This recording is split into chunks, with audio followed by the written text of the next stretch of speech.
This morning, wherever you are meeting me from, I want you to know something simple.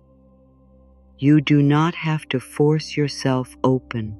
You do not have to pry your own heart apart to prove you are positive, enlightened, or ready.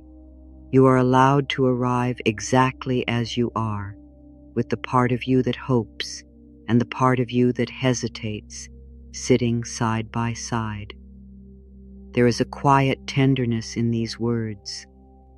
I am open and receptive to all good, not demanding, not chasing, not performing, just open, just receptive, as if goodness is not a prize you wrestle from life, but something you can learn to recognize, welcome, and hold with steady hands. And if that feels hard, if your body tightens at the thought of all good, that is not a failure. That is information. Sometimes we have lived long seasons where good felt temporary, conditional, or suspicious. Sometimes we have learned to brace as a way of staying safe. So we begin with safety, my dear, because receptivity without safety is just pressure in a prettier outfit. As you listen, let a small part of your attention rest on something ordinary. The contact between your feet and the floor, the weight of your body supported by whatever holds you, the simple fact that in this moment you are here, you are breathing, you are allowed to take up space. If your mind drifts, that's fine. Bring it back softly, the way you would guide a child across a busy street, not with anger, but with care. You may have come to this because you're tired of feeling on guard, tired of anticipating disappointment, tired of doing the mental math of who you have to be loved, safe, or supported. Maybe you can receive praise and instantly discount it. Maybe you can receive a gift and feel guilty. Maybe you can receive an opportunity and immediately fear you'll lose it. This is not because you're broken. It's because you are human and you learned what you had to learn to get through what you got through.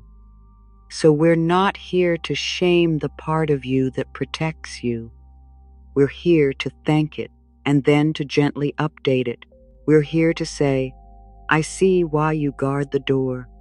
And also, I am growing into a new way of living. Here is the first gentle reframe. The urge to control is often a love language you learned in a difficult place. Control can be the mind's way of saying, please let us not be surprised again. It can be the heart's way of saying, if I stay prepared, maybe I won't be hurt. So when you notice yourself gripping, you can meet it with kindness. You can say, I understand you, and then offer another possibility. Kindness is the bridge that makes change feel safe. Now let's begin with a truth that often changes everything. Openness is not the same as being unprotected. Receptive does not mean naive. It does not mean you say yes to everything. It does not mean you abandon your boundaries. Openness is a calm doorway, and you are the one holding the key. You can soften without losing yourself. If your habits have been shaped by overthinking, people-pleasing, or constant readiness, you might believe that relaxing is dangerous, that if you loosen your grip, everything will fall apart. But there is another way to be strong. There is strength that looks like clenched fists, and there is strength that looks like open hands. Open hands can still choose. Open hands can still say no. Open hands can still protect what matters. They simply don't have to strangle life to feel secure. So in your own mind, take a small step from bracing to allowing. Not a leap, just a step. You might say to yourself quietly, I am safe to receive what supports me. I am safe to notice what is good. I am safe to let goodness land without interrogating it. If you want a very simple anchor, try this. I can be open and I can be careful. I can be receptive and I can be wise. I can be kind and I can be clear. Those pairs matter because the skeptical part of you needs to know it won't be abandoned. Here is a small vow, spoken gently, like lighting a candle in a dim room. Today I release the need to brace for the future before it arrives. I release the habit of suffering in advance. I release the belief that peace has to be earned through tension. And a second vow, just as tender. Today I choose to meet myself with patience. I will not rush my heart. I will not bully my feelings into disappearing. I will treat my inner world like a home I plan to live in for a long time. Micro recap so you don't lose the thread. Receptivity begins with safety, and safety begins with permission. Permission to be where you are. Permission to be discerning. Permission to soften without fear. Now let's talk about worthiness, because many people struggle to receive good not because they dislike it, but because they don't trust they deserve it. There can be an old story in the ground that says, good is for other people, or if I accept too much, I'm selfish, or if I let myself be happy, something bad will come to balance it out. My love, that is not wisdom. That is fear wearing the mask of humility. Worthiness is not a trophy you win by being perfect. It is not a reward for being small enough, helpful enough, quiet enough, strong enough, busy enough. Worthiness is your birthright as a living being. You do not have to earn permission to be treated well. You do not have to convince life you are allowed to be cared for. I don't have to earn permission to be treated well. Let that line settle. If part of you argues, let it argue. You don't have to fight it. You can simply offer another possibility. Sometimes the mind has been trained to accept crumbs and to call it gratitude. True gratitude is different. True gratitude is receiving what is kind and clean and feeling thankful without feeling indebted. There is a difference between humility and self-erasure. Humility says, I am one of many and I belong. Self-erasure says, I must shrink to be acceptable. You are not meant to disappear to make others comfortable. You are meant to be present, whole, and real. So here is a gentle shift. Instead of, I should be grateful for scraps, try, I can accept what is kind and clean.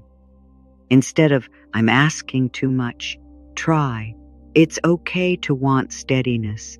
Instead of, I have to prove myself, try, I can be myself.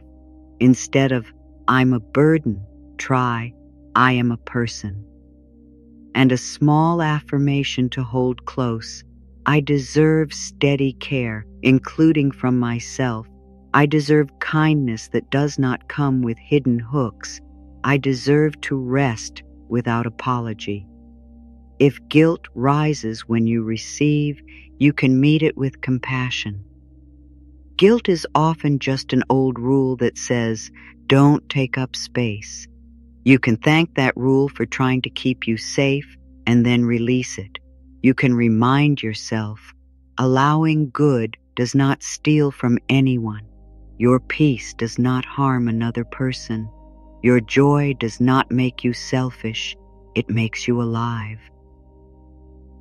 Now, a tender question for you, not to pressure you, but to open a window. What if the next good thing doesn't require you to tense first? What if receiving does not have to feel like holding your breath? What if you could let your shoulders drop and still be wise? There is a common habit that blocks receptivity, and it is the habit of waiting for the catch. You might be offered a compliment and think, they don't really know me. You might have a peaceful day and think, something's about to go wrong. You might feel love and think, I shouldn't get used to this. The mind becomes a detective, scanning for danger, because danger once arrived without warning. Again, that makes sense, and you can change it. Good can be simple. You do not have to turn every blessing into a test. You do not have to cross-examine every moment of ease. You can practice letting small goodness be real, not forever, just now, just for this breath, just for this sip of water, this warm light, this tiny relief. So when the thought arises, this won't last, you can answer with something gentler. This moment is allowed to be sweet. When the thought says, don't get your hopes up, you can respond, I can be hopeful and grounded. When the thought says, it's too good to be true, you can say, it is good enough to be here. I let small goodness be real. And here is a metaphor to help your heart understand. Imagine your inner world as a cup. Not a cup that must be filled in a rush. Not a cup that needs to prove it can hold an ocean. Just a cup that becomes steady. When a cup is steady, it can receive. It doesn't spill what is offered. It doesn't panic at the pour. It simply allows little by little until there is enough. And when the cup is full, it can overflow into generosity without depletion. That is what receptivity is. Steadiness. Sometimes you have tried to be receptive by forcing positivity, and it didn't work. Of course it didn't. A shaky cup can't be bullied into steadiness. Steadiness is built through gentleness, through repetition that doesn't shame you, through noticing one good thing and letting it count. So try this small practice in your mind. When something good happens, even something tiny, say to yourself, let it land. Not as a command, but as permission. Let it land in your chest. Let it land in your belly. Let it land in your face as a small softening. You don't have to hold it forever. You just have to stop rejecting it on reflex. Micro recap again, because this is where attention wanders. You are learning to receive in small, believable increments. Safety first, worthiness next, then allowing. Now let's speak about love, because love is often the most tender place where receiving gets complicated. Many people have learned to receive love by shrinking, by being easy, by being agreeable, by working for approval. And then, when love comes, it doesn't feel safe. It feels conditional. It feels like a performance review.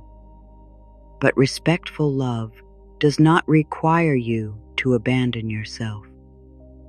I can be loved and still be free. Let that be your new permission slip. Receiving love is not signing a contract to disappear. Receiving love is letting care land while you remain whole. It is allowing someone to see you without turning yourself into a version you think they prefer. It is letting kindness touch you without immediately paying it back, without racing to prove you are worthy of it. Sometimes the fear is not, what if they leave? Sometimes the fear is, what if they stay and really see me? because being seen can be intimate, being seen can be vulnerable. And you can meet that vulnerability with dignity. You can remind yourself, I am allowed to be no, and I am allowed to be a full person. I am allowed to be both tender and strong. So the inner shift here is small but powerful. Instead of, I must be easy to keep, try, I can be honest and still be loved.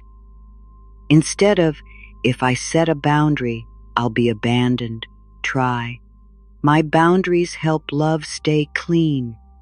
Instead of, I have to be perfect, try, I can be real. And now, 2 simple lines to carry in your chest like a warm stone. I open my hands and I keep my wisdom. I receive what is good and I release what is not. You can say those words without force. Let them be a direction, not a demand. Now let's add forgiveness, because the heart can be closed not only by fear of the future, but by pain from the past. Forgiveness here is not a command to excuse. It is not an order to forget. It is a gentle choice to stop carrying what burns your hands. Forgiveness can be as small as saying, I will not punish myself for what I didn't know. It can be as simple as releasing the fantasy that the past could have been different. If you feel a knot of regret, you can place tenderness there with your attention. You can whisper, I did the best I could with what I had. I am learning. I am allowed to start again. Sometimes the good you are ready to receive is your own self-respect. Sometimes it is peace with yourself. Sometimes it is the relief of no longer arguing with your own humanity. I want to share a small story, because sometimes a story can slip past the mind's defenses. There was a woman named Mina. Mina was known for being capable, the one who remembered everyone's birthdays, the one who handled the details, the one who could do everything herself and did. People admired her strength, and she carried that admiration like a heavy bag she didn't know how to put down. One day, Mina's friend asked if she could bring her dinner. Nothing dramatic, just a warm meal. Mina smiled and said, "Oh no, I'm fine, really." But her friend looked at her with gentle eyes and said, "I'm not offering because you can't. I'm offering because I love you, and I want to." Mina felt something rise in her throat. Not sadness exactly, something softer, like the ache of being held. She realized she had been refusing not because she didn't want dinner, but because receiving felt like failure, as if needing anything made her unlovable. So she tried something new. She said, "Yes, thank you." And when the dinner arrived, she didn't rush to repay it. She didn't apologize for accepting. She simply let the kindness feed her. Later, she told her friend, "That meant more than you know." And her friend smiled, relieved, because love also needs somewhere to go. Mina didn't become helpless. She didn't lose her competence. She simply expanded her definition of strength. She learned that being human includes receiving. Maybe something in you is ready for that too. Now, the title also carries the words love, prosperity, and peaceful trust. Let's speak about prosperity with a clean, grounded heart. Prosperity is often turned into pressure, as if you must chase, prove, hustle, or compare. But in this space, prosperity is spaciousness. Prosperity is support. Prosperity is enoughness. It can look like time to breathe. It can look like meaningful connection. It can look like doing work that feels aligned. It can look like moments of ease that you stop rejecting. I allow life to support me in ordinary ways.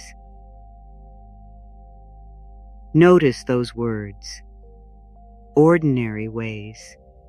Not lightning bolts, not dramatic destinies. Ordinary goodness is often the most reliable goodness.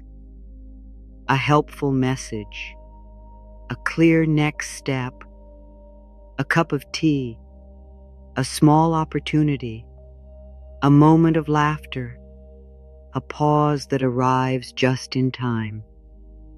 If the word prosperity feels loaded, you can soften it. You can translate it into something your body can trust. I welcome what nourishes me. I welcome what supports my well-being. I welcome what helps me live with more steadiness. You are not required to use language that makes you suspicious. Choose the words that help you stay honest. So the inner shift here is from I have to do it all alone to I can let support find me and still stay responsible. You can be capable and supported. You can be independent and connected. You can be strong and receptive at the same time. Here is another metaphor, different from the cup, to keep your mind awake. Think of a garden gate. A gate is not a wall. It is not a hole with no boundaries. It is a thoughtful entrance. You decide what comes in. You decide what grows. You can welcome sunlight and still pull weeds. You can invite beauty and still protect what you are cultivating. Receptivity is that gate. It is selective openness. And here is an affirmation that holds the title with wise gentleness. I am open and receptive to all good in forms I can truly welcome. I am open to ease. I don't have to earn with pain. I am receptive to help that respects my dignity. I am available for opportunities that match my values.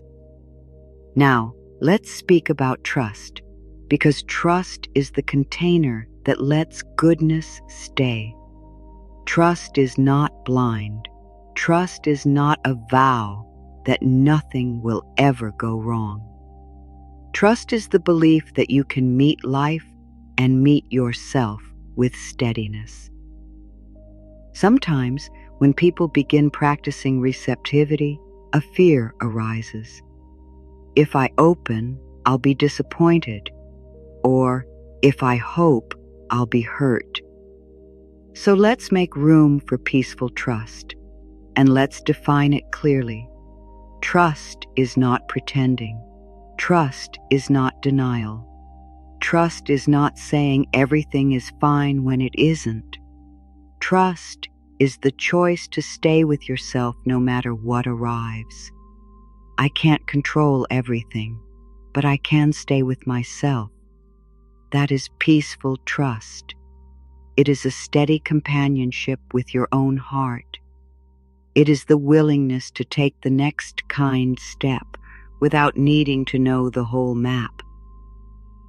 Here is a gentle question to return you to the present. What is actually needed right now, not in your worst-case future, not in your imagined conversation, but right now. Often, what is needed is simpler than the mind makes it. Often, what is needed is a small kindness. Often, what is needed is clarity. One decision, one boundary, one honest admission, one pause. So when your mind tries to predict every outcome, you can respond with kindness. I don't have to live 10 steps ahead. I can live this step with care. When you feel the urge to control, you can ask, what is the smallest action that supports me right now? Maybe it's drinking water. Maybe it's sending one message. Maybe it's resting. Maybe it's telling the truth. Maybe it's choosing gentleness over self-criticism. And a small affirmation for your steady center. I meet life with calm courage. I meet change with breathing room. I meet uncertainty with self-respect. Sometimes trust needs a softer doorway, so let's add one more truth line. I can trust without rushing.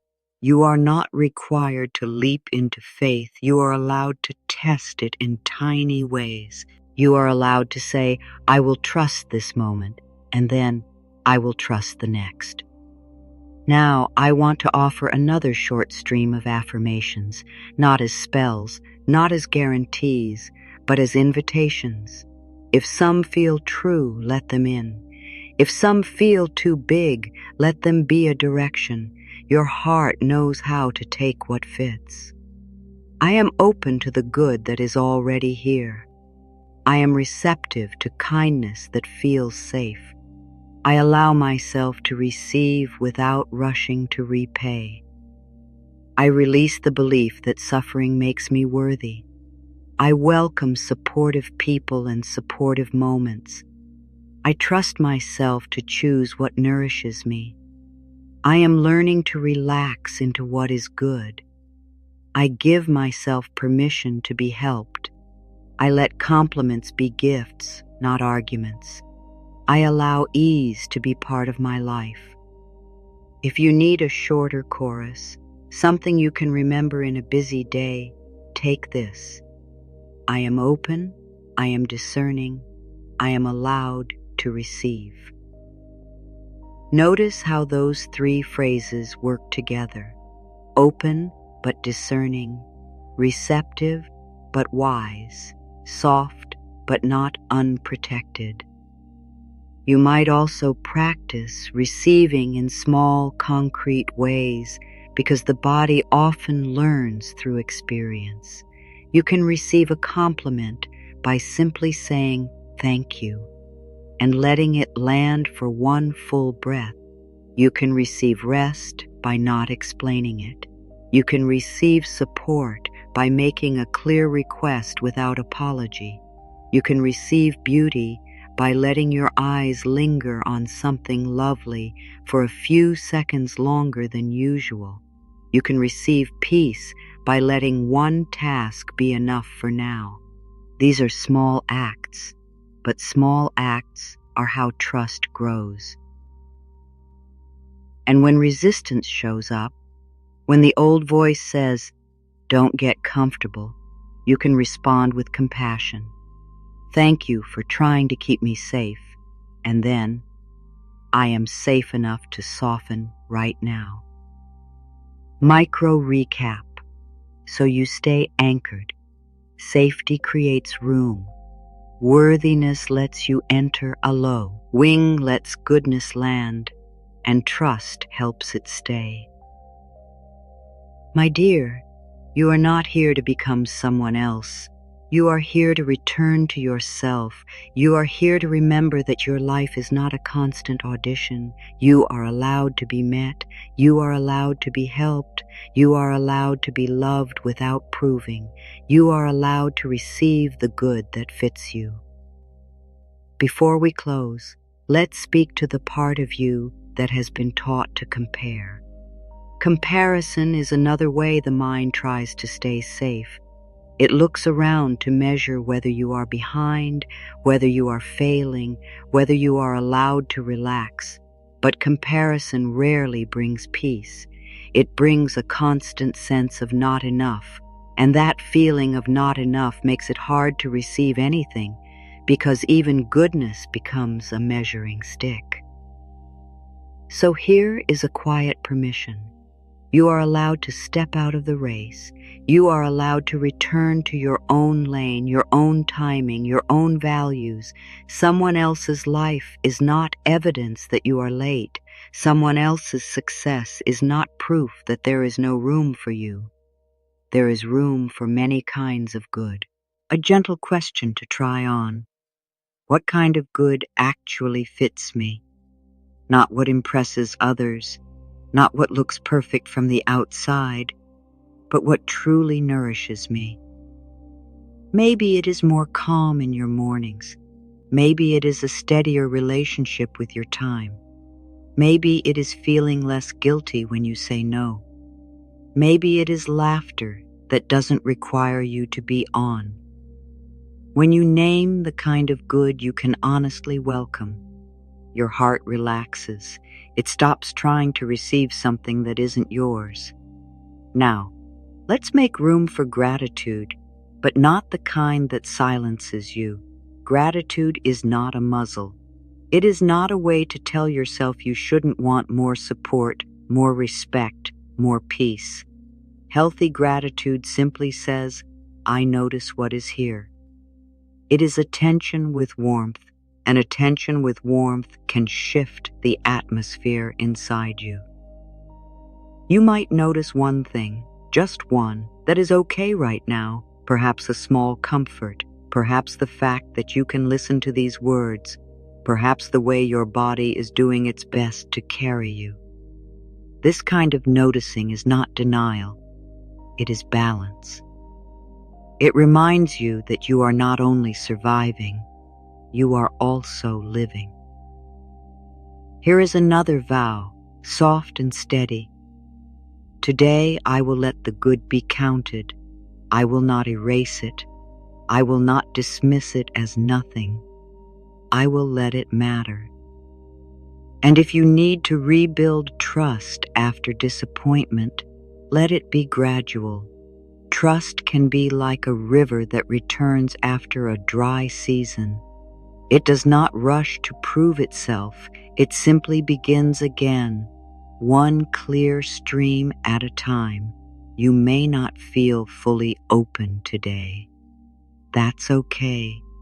Even a small openness is real. Even a small receptivity is progress. Even a small moment of peace is a sign that your heart still knows how. So offer yourself this compassion. I am learning.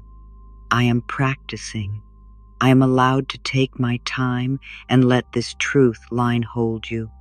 I do not have to be fearless to be receptive. I only have to be present. Now, a few more affirmations, woven like gentle stitches. I am open to being supported. I am receptive to respectful love. I welcome peace into the ordinary moments of my day. I release the need to deserve what is already mine to receive. I trust myself to recognize what is good for me.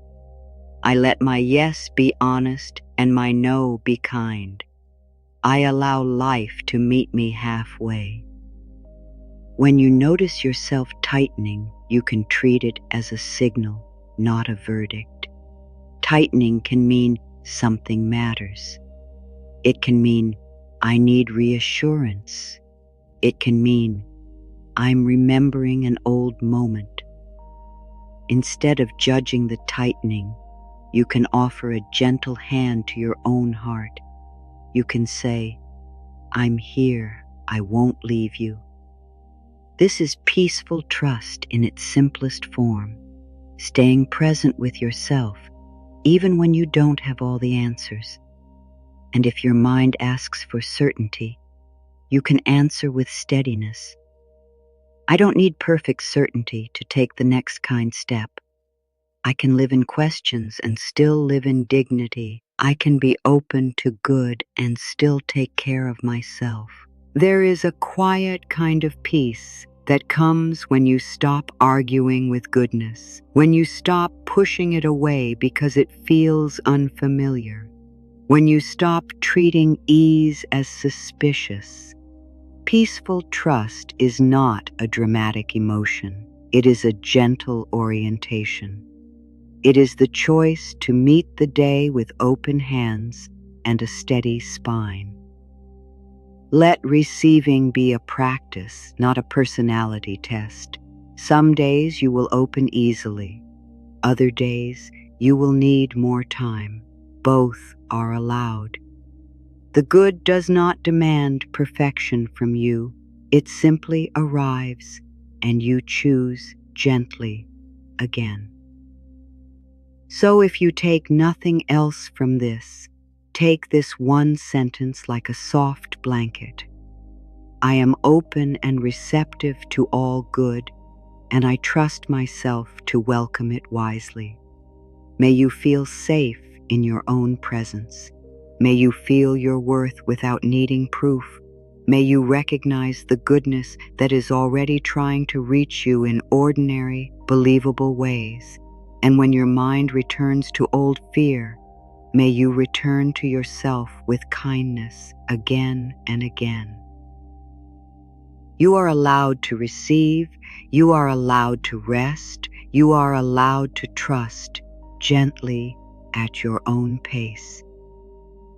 And as you move back into your day or your night, let this be your quiet closing. I open my hands. I keep my wisdom. I welcome what is good. I release what is not. I am here, and I am enough.